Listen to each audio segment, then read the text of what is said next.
lighting perspective, the shot also presents a difficult challenge insofar as there are setups for inside the tank clean, inside the tank with algae, outside the tank in the air, outside the tank in the baggie moving indoors and outdoors in several sets. We used a tool called Pisces, which simulates the behavior of the fish. We would set up a bunch of basic parameters where the school would.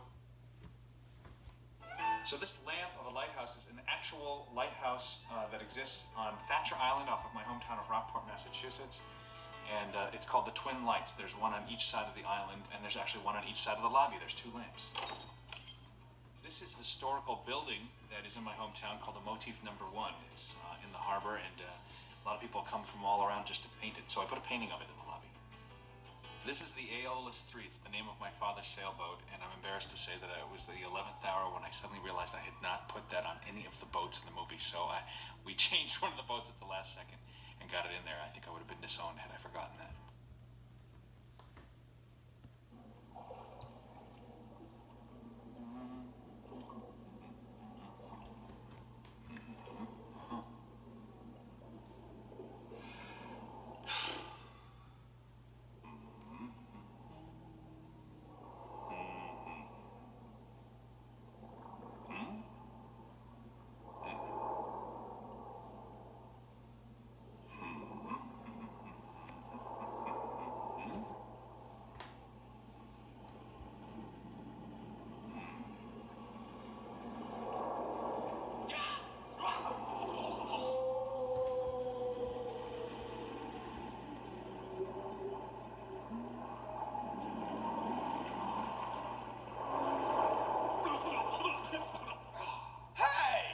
Water, and then they fragment more and turn into spray.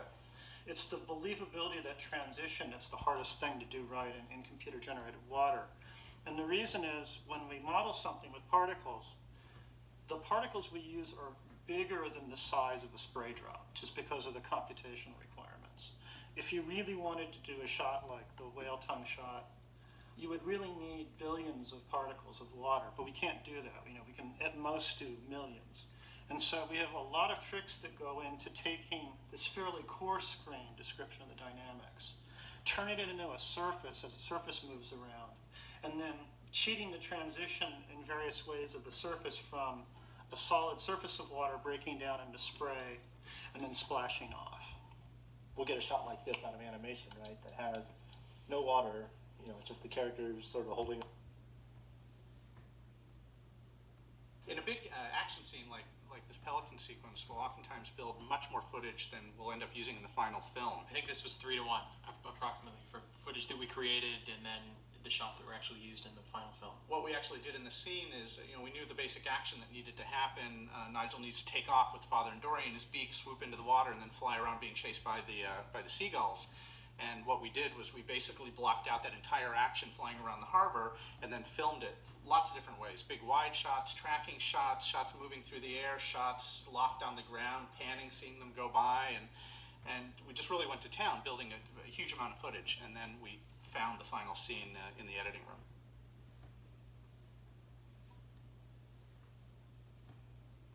This is Nigel. He's a pelican, this guy. And figuring out how to make this guy fly is a mechanical thing, because we're looking at like these live action clips to see, well, how does the real bird fly? And then you want to plus the mechanics, and you want to put in some character. You want to say, well, what is this character all about? Well, pelicans by nature are very kind of awkward creatures. They're incredible, but they're very awkward in the way they move, and they're very kind of gangly. So I thought, well, what if I put some overlap into this thing and really make it a little more cartoony? You kind of come from the mechanics, and then you take caricature.